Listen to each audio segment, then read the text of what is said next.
SBI ஒரு happy news மேபினா நடக்கலாம். ஏன் இப்போ இந்த ஒரு இக்கு வச்சு சொல்கிறேன்னா, இதுக்கு மேலே கன்ஃபர்மேஷன் எங்களுக்கு அது இதுக்காகவே ஒரு 2-3 கம்பெனியோட டைப் பண்ணியிருக்கோம். ஸோ எஸ்பிஐவை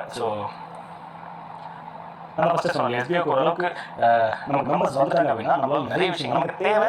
எஸ்பிஐக்கு பலம் என்னன்னா மெம்பர்ஸ் தான். ஸோ வேலையான மெம்பர்ஸ் அதுதான் பிரச்சனை. நீங்கள் கரெக்டாக ரைட் வந்துட்டாங்கனால நமக்கு நிறைய விஷயங்கள் பண்ண முடியும் அப்படின்னு சொல்லியிருக்கோம். அதில் ஒரு எக்ஸாம்பிள் தான். ஸோ அதில் ஒரு மிகப்பெரிய விஷயம் தான் மேபி இது பாசிபிள் ஆகிடுச்சுன்னா, அங்கேருந்து நமக்கு அப்லோட் கிடச்சிருச்சுன்னா, ஓகே ஆகிடுச்சுன்னா அது எப்போ சார் ஆகும்? அது என்ன சார் அப்படின்னா, ஸோ எஸ்பிஐவில் இனிமேல் 100% ஃப்ரீ ஜாயினிங் மட்டும்தான்.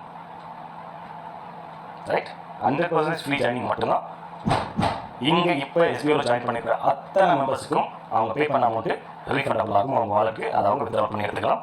ரைட், அடுத்தது எஸ்பிஐவில் இப்போ சில்வரில் இருக்கீங்க ஜாயினிங் பேக்கேஜாக, நீங்கள் கோல்டுக்கு டைமண்டுக்கு அப்டேட் பண்ணணும்னா ரெஃபர் பண்ணணும்.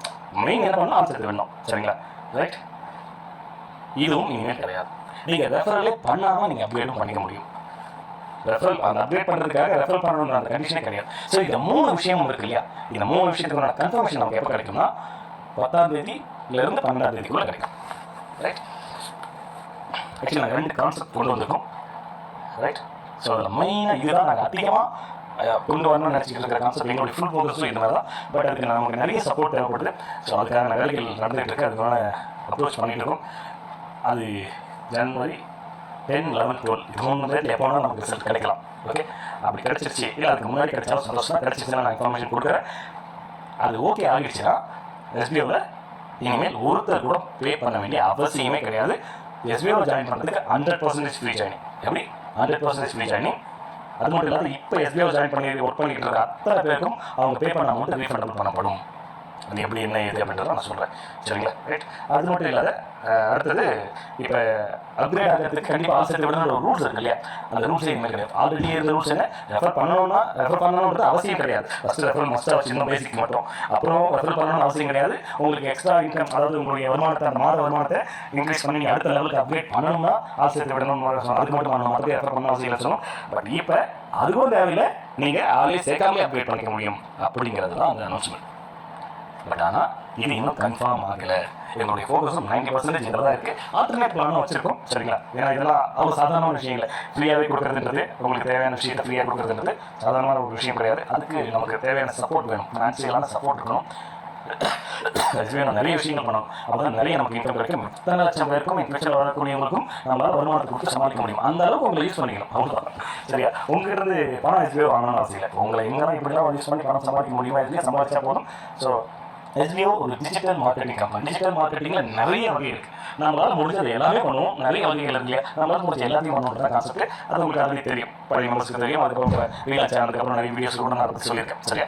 ஸோ நம்மளுடைய வேலை என்ன, நம்ம அதை கரெக்டாக இருக்கும். ரைட், ஸோ என்னெல்லாம் பண்ண முடியுமோ எல்லாமே பண்ணலாம். அது எல்லாத்துலேருந்து ப்ராஃபிட் வரும்போது நம்மளால் எத்தனை லட்சம் பேர் வந்தாலும் அவங்களுக்கு ஒரு ஸ்டாண்டர்டான வருமானத்தை கொடுக்க முடியும். ஸோ அப்போ இந்த 3 விஷயங்களும் 10, 11, 12 இந்த 3 தேதிகளில் கன்ஃபர்மேஷன் கிடைக்கும். அது நடக்குமா, வாய்ப்பு இருக்கா, நடக்குமா நடக்காதா, இல்லை நடக்காதா, இப்போ என்னென்ன விஷயங்கள் மட்டும் நடக்கும்ன்றதோ அந்த ரேட்டு கன்ஃபர்மேஷன் கொடுத்துரும். ஓகேவா? ரைட், இன்கேஸ் அது நடக்கும்னா இந்த பிரேக்கு இன்னும் கொஞ்சம் நாள், ஒரு 10 நாள், 20 நாள், மேக்ஸிமம் 10 நாள் 20 நாள் எக்ஸ்டெண்ட் ஆகும். அதை பற்றி நான் உங்களுக்கு அப்போ இன்ஃபார்ம் பண்ணுறேன். அந்த கம்பெனிஸ் கூட நம்ம ஓகே ஆகிடுச்சுன்னா நம்ம சாஃப்ட்வேர்ஸில் நிறைய விஷயங்கள் மாற்றங்கள் கொண்டு வர வேண்டியது இருக்கும். ஏன்னா இப்போ இருக்கிற கான்செப்ட் டோட்டலாக மாற்ற விஷயம் தான் இருக்குது. 100% ஃப்ரீ ஜாயினிங் இருக்கும்.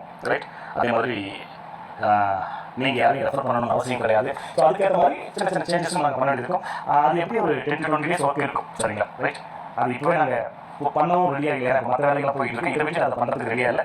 ரைட், ஏன்னா அது கொஞ்சம் ஓகே அப்ரோச் பண்ணியிருக்கோம். அது அவங்க ஓகே சொல்லணும், அது நடக்கணும். அதுக்கு அவங்க அப்ரோச் கொடுத்தா மட்டும்தான் ஓகே தைரியமாக அந்த வேலையை செய்யலாம். இருக்கிற வேலையை விட்டு முக்கியமாக நம்ம 18th நம்ம ஓப்பன் பண்ணணும்னு சொல்லியிருக்கோம். அதுக்கு தேவையான வேலைகள் என்ன நடந்துட்டு இருக்கு. இது புதுசாக ஒரு விஷயம். நம்மளுடைய கான்செப்ட் இது டோட்டலாக புதுசு. எஸ்பிஐவில் 0 இன்வெஸ்ட்மெண்ட் அப்படிங்கிறதும் ப்ளஸ் யாரையுமே ரெஃபரலே பண்ணவே தேவையில்லை. ரெஃபர் பண்ணாமலே அப்கிரேட் ஆகிக்கலாம். டைமண்டுக்கு போகிறது நீங்கள் யாரையும் ஆசைப்படுறதுன்னு அவசியமே கிடையாதுங்க. டைமண்டுக்கு போய்க்கலாம். ஸோ இந்த 2 விஷயம் நம்ம இம்பார்ட்டன்ட். ஸோ இந்த மாதிரி ஒரு விஷயம், அதுக்காக கொஞ்சம் டைம் எடுக்கிற மாதிரி இருக்கும். அது ஓகே ஆகிடுச்சுன்னா 10-15 நாள் தான், அது போகிறதே தெரியாது. ரைட், நமக்கு தேவை அது அப்லோட் கிடைக்கும். ஒன்ஸ் கிடைச்சிச்சுன்னா லைஃப் டைம் எஸ்பிஓவில் 0 இன்வெஸ்ட்மெண்ட்டில் ஜாயின் பண்ணலாம். அதை விட மெயினான விஷயம் என்னென்னா, எஸ்பிஓ இது வரைக்கும் உங்ககிட்ட வாங்கின அந்த க்ளோஸ் ஸ்டோரேஜ் அந்த ஃபீஸ், ஜாயினிங் ஃபீயை அத்தனை பேருக்கு ரிட்டர்ன் கொடுக்க போது. சிம்பிள், வேறு என்ன எஸ்பிஓவில் கரெக்ட் தானே? ரைட், இப்போ பார்க்குற யார் இந்த எஸ்பிஐ பற்றி ஊட்டுகள் ஊட்டிட்டு இருப்பாங்களே அது மட்டும் கிடைச்சிட்டு நமக்கு அப்புறம் இருக்குது மணி ரொட்டேஷன் பண்ணுறாங்க சார். எப்படி மணி ரொட்டேஷன் சார் கொஞ்சம் கொடுங்க சார், உங்களுக்கு ஏதாவது தெரிஞ்ச ஐடியா கொடுங்க சார் அப்படின்னு அப்புறம் கேட்கும். சரியா? ரைட். நான் சொன்னேன் இல்லையா, எஸ்பிஐயோட கான்செப்ட் ஒரு பார்ட் டைம் ஜாப் ப்ரொவைட் பண்ணுற கம்பெனி மட்டும் கிடையாது. நிறைய ஐடியாஸ் இருக்குது, நிறைய விஷயம் இருக்குது. எல்லாத்தையுமே பண்ண போகிறோம். 2024 அவ்வளோ விஷயங்கள் கொண்டு வர போகிறோம், அவ்வளோ விஷயங்கள் பண்ண போகிறோம். அதெல்லாம் போக போக உங்களுக்கே தெரியும். அது இந்த பிரேக்லேயே கொண்டு வரணும்னு முயற்சி பண்ணுறோம். ஓகே, இந்த பிரேக்லேயே கையோட இந்த விஷயங்கள் வந்துச்சுன்னா எஸ்பிஐ இன்னும் பர்ஃபெக்ட். ஒருத்தர் கூட எஸ்பிஐ கேள்வியே கேட்க முடியாது. ஓகே, இந்த மாதிரி ஒரு விஷயங்கள் பண்ண போகிறோம். ஸோ இந்த 2024 நிறைய பேருக்கு நிறைய பெனிஃபிட்டாக இருக்கும். ரைட். அது மாதிரி இந்த யூடியூபர்ஸ்க்கெல்லாம் யூடியூப் சேனல் வச்சுக்கிறவங்களுக்குலாம் இன்னும் நிறைய பெனிஃபிட் இருக்குது. அடிஷனல் இன்கம்ஸ் ஆல்ரெடி நான் பார்த்தா சொல்லிட்டு இருக்கேன். ஆல்ரெடி நமக்கு இருக்குதான். இப்போ அதுக்கு முன்னாடி இன்னொரு கன்ஃபர்மேஷன் கிடச்சிருக்கு. அதுக்கு ஆல்ரெடி கிடச்சி அதன் மூலியமா இன்னும் கொஞ்சம் இன்க்ரீஸ் பண்ண முடியும். அவங்களுக்கு எவ்வளோ மாற்றம் நம்ம ஆல்ரெடி நாங்கள் பிளான் பண்ணுறத விட இன்னும் கொஞ்சம் அதிகமாக இன்கம் அவங்களுக்கு கொடுக்க முடியும். ஸோ அதுக்கு ஒரு ஆப்பர்ச்சுனிட்டி இருக்குது. ரைட். ஆக்சுவலி நான் முடிச்சுக்கிறேன், இன்னொரு 8 நிமிஷம் முடிச்சுக்கிறேன். ரைட். ஒரு சில கம்ப்ளைண்ட் வருது. என்ன கம்ப்ளைண்ட் வருதுன்னா, யூடியூபர்ஸ் மேலே, அடுத்தது இன்ஸ்டியூஷன்ஸ் மேலே, டீம் லீடர்ஸ் மேலே கம்ப்ளைண்ட் வருது. சார் இவங்க அதர் கம்பெனி ஜாபை ப்ரமோட் பண்ணுறாங்க, தேவையில்லாத ஆசையை தூண்டுற மாதிரிலாம் வந்து பயங்கரமாக இப்படி அப்படி இப்படி அப்படின்னு சொல்கிறாங்க. அதை நம்பி நாங்கள் போய் கட்டிடுறோம். ஆல்ரெடியே கட்டி ஏமாந்துட்டோம். இந்த தடவையும் அவங்க சொல்கிறாங்களே அப்படின்னு சொல்லிட்டு கட்டி ஏமாந்துக்கூட இவங்க இந்த மாதிரி பண்ண வேணாம்னு சொல்லுங்கள். நிறைய குரூப் சேர்த்துக்கிறாங்க. அந்த குரூப்பில் சேர்ந்ததுக்கப்புறம் அவங்க யூடியூப் சேனலில் வீடியோ போட்டு அந்த யூடியூப் சேனல் வீடியோ எடுத்து இங்கே ஷேர் பண்ணிடுறாங்க. இந்த கம்பெனி ஜாயின் பண்ணுங்க, அந்த கம்பெனி ஜாயின் பண்ணணும், மாறி மாறி போய்கிட்டே இருக்காங்க. இது கொஞ்சம் சொல்லுங்கள். நீங்கள் நம்ம எஸ்பிஓவில் இருக்கிற மெம்பர்ஸ் எல்லாம் அவங்க யூஸ் பண்ணிக்கிறாங்க, மிஸ்யூஸ் பண்ணுறாங்க, அவங்க குரூப்பை மிஸ்யூஸ் பண்ணுறாங்க. நிறைய டீம் லீடர்ஸே பண்ணுறாங்க. இதை அவங்களுக்கு நிறைய ஜாயினிங் இருக்குது, நிறைய குரூப் வச்சுருக்காங்க. அந்த குரூப்லாம் இந்த மாதிரி மற்ற கம்பெனியை பற்றி ப்ரொமோட் பண்ணுறாங்க அப்படின்னு சொல்லிட்டு ஒரு சில கம்ப்ளைண்ட்ஸ் வருது. ரைட்டு தான், நியாயமாக தான் பேசுகிறீங்கன்னு தோணுது. பட் ஆனால் எனக்கு நியாயமாக ஒரு கேள்வி இருக்குங்க. என்ன கேள்வி அப்படின்னா,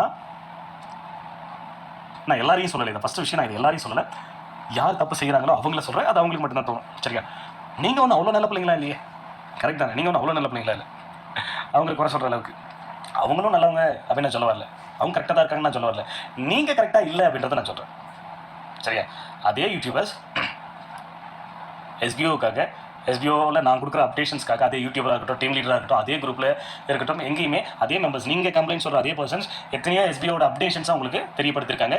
அதை நீங்கள் உட்காந்து ஒழுங்காக ஃபாலோ பண்ணதில்லை. ஏன் இப்போ எஸ்பிஓ இன்கம் டேக்ஸ் சர்வீசஸ் பற்றி எத்தனை யூடியூப் சேனல் வந்திருக்கு, இந்த மாதிரி வந்திருக்கு, இந்த மாதிரி பெனிஃபிட் இருக்குது, இந்த மாதிரி விஷயம் இருக்குது, பயன்படுத்திங்கன்னு பர்டிகுலராக ஒரு சில யூடியூபர்ஸ் தான் இப்போ அதர் கம்பெனிஸ் அதிகமாக ப்ரொமோட் பண்ண ஆரம்பிச்சிருக்காங்க. அதே பர்டிகுலராக யாருன்னா இங்கே சொல்ல வரும்ல, சரிங்களா? அதே யூடியூபர்ஸ் எஸ்பிஓட இன்கம் டேக்ஸ் சர்வீசஸ் பற்றிலாம் போட்டிருக்காங்க, ஃபேன் கார்டு அப்ளை பண்ணுறதை பற்றிலாம் போட்டிருக்காங்க. அப்போலாம் உட்காந்து ஃபாலோ பண்ண மாதிரி தெரியலையே எனக்கு. எஸ்பிஓ விஷயங்கள் சொல்லும் போதே நீங்கள் ஒழுங்காக ஃபாலோ பண்ணலை. யோசிச்சு பாருங்களேன், இத்தனை லட்சம் பேர் இருக்கீங்க. இன்றைக்கி வரைக்கும் முழுசாக எஸ்பிஓ டேக்ஸ் சர்வீஸை அப்ளை பண்ணவங்க முழுசாக இன்னும் 5000 பேர் டச் பண்ணல. அப்போ எந்த அளவுக்கு நீங்கள் உஷாராக இருக்கீங்கன்னு பாருங்கள். எதுக்கு ரிஸ்க்கு? நம்ம ஐடி ஃபைல் பண்ணி தேவையில்லாத ஏதாவது பிரச்சனை வந்துச்சுன்னா, ஏதாவது நம்ம தேவையில்ல அமௌண்ட் கட்டுற மாதிரி இருந்துச்சுன்னா, நமக்கு வரக்கூடிய பணம் ஏதாவது வராமல் போயிடுச்சுன்னா, எதனா பிரச்சனை வந்துச்சுன்னா அப்படின்னு சொல்லிட்டு அவ்வளோ உஷாராக இருக்க தெரியுது இல்லை? ரைட். நாங்கள் பண்ணணுன்றது சொல்ல போகிறது இல்லை. எஸ்பிஓ எல்லா சர்வீஸையும் ரெக்கமெண்ட் தான் பண்ணும். மேண்டேட்டரியாக பண்ணுறதா இருந்தால் நாங்கள் அதை வேறு மாதிரி சொல்லுவோம். இப்படி உட்காந்துட்டு பண்ணுறதுனா பண்ணுங்கன்னு சொல்ல மாட்டோம். சரிங்களா? அது கண்டிஷனாகவே வச்சிருவோம். அது வேறு விஷயம். ரைட். இதெல்லாம் ரெக்கமெண்ட் பண்ணுற சர்வீசஸ் 1008 சர்வீஸ் நாளைக்கு வரும். சரியா? எல்லாத்தையும் நீங்கள் பண்ணணும்னு அவசியம் இல்லை. கரெக்டாக இருக்கீங்க. சரியா? எஸ்பிஓ டெய்லி அப்டேட்ஸ் கொடுத்தாலும் சரி, இந்த மாதிரி எஸ்பிஓவில் டேக்ஸ் சர்வீசஸ் வந்துருக்கு, பயன்படுத்துங்கன்னு சொல்லி நீங்கள் குறை சொல்கிற அதே யூடியூபர், அதே டீம் லீடர்ஸ், அதே குரூப்பில் எத்தனையோ தடவை சொல்லியிருக்காங்க. அதையெல்லாம் நீங்கள் உட்காந்து ஃபாலோ பண்ண மாதிரி எனக்கு தெரியல. ஆனால் மற்ற கம்பெனி ஜாபை பற்றி ப்ரமோட் பண்ணால் மட்டும் உங்களுடைய பேராசையில் அவங்களுடைய ஆசைக்கு, அவங்க பேராசைக்கு, அவங்களுடைய தேவைக்கு மற்ற கம்பெனியாக தாண்டி போயிட்டே இருக்காங்க. அதில் ஒரு 10 ஜாயினிங் வந்தால் நமக்கு பெனிஃபிட்டாக இருக்கும் அப்படின்றதுக்காக அவங்களுடைய சுய விருப்பத்தின் பேரில் அவங்களுடைய சுய லாபத்துக்காக வீடியோ போடுறாங்க, டீமில் ஷேர் பண்ணுறாங்க. ஓகே, எனக்கு எஸ்பிஐ இன்கம் டேக்ஸ் சர்வீசஸை உட்காந்து தேவையில்லையான்னு டிசைட் பண்ணது நீங்கள். தேவையில்லைன்னு ஏன்னா எத்தனை லட்சம் பேருக்கு இதில் இல்லை ஓப்பன் ஸ்டேட்மெண்ட் நான் ஷேர் பண்ணுறதா கூட ஷேர் பண்ணுவேன், தாராளமாக ஷேர் பண்ணுவேன். ரைட். இப்போ வரைக்கும் 5000 மெம்பர்ஸ் டோட்டலாக அந்த சர்வீஸ் அப்ளை பண்ணவும் கிடையாது. அப்போ அத்தனை லட்சம் பேரும் சேஃபாக கரெக்டாக தான் இருக்கீங்க. உங்களால் கரெக்டாக டிசிஷன் எடுக்க தெரியுதுல்ல. இதில் போனால் இன்கேஸ் ஏதாவது ஃபியூச்சர் இஷ்யூ வந்துருமோ, இதை பண்ணால் ஃபியூச்சரில் ஏதாவது நமக்கு வருமானம் கவர்மெண்ட்லேருந்து வராமல் போயிடுமோ, ஏதாவது ஸ்கீமில் வரக்கூடிய இன்கம் கட் ஆகிடுமோ அப்படின்னு உஷாராக இருக்க தெரியுது. இப்போ இதே பர்சன் உட்காந்து மற்ற ஜாபை பற்றி ப்ரமோட் பண்ணும்போது இது எதுக்கு நமக்கு தேவையில்லாத ரிஸ்க்? எதுக்கு? எப்படி தேவையில்லாத ரிஸ்க் இப்போ எதுக்கு நம்ம ஜாயின் பண்ண தேவையில்ல? இதையும் நம்ம இக்னோர் பண்ணிவிடுவோம். எஸ்பிஓ ரிலேட்டடாக சொல்லும்போது எப்படி நீங்கள் இக்னோர் பண்ணீங்களோ, அப்போ இதையும் இக்னோர் பண்ண வேண்டியது தானே? அது என்ன இதில் மட்டும் போய் அவர் சொன்னார் நான் ஜாயின் பண்ணேன், அதில் வந்து ப்ராஃபிட் கிடைக்குது, பெனிஃபிட் கிடைக்குதுன்னும் போது அவர் சூப்பர், தேங்க்யூ சார், வேறு லெவல் சார். அதை லாஸ் ஆகிட்டீங்க அப்படின்னா உங்களால் தான் போச்சு, அவங்களால தான் சார் போச்சு, அவங்க சொன்னால் நான் நம்பி தான் போய் நான் ஜாயின் பண்ணேன். எனக்கு புரியல. எதுவாக இருந்தாலும் நீங்கள் ஏற்றுக்க தயாராக இருக்கணும். நிறைய யூடியூபர்ஸ் பார்த்துருக்கேன். ஸோ தெளிவாக சொல்லிடுவாங்க, ரைட். இது என்னுடைய ஒரு ஒப்பீனியன் தான்.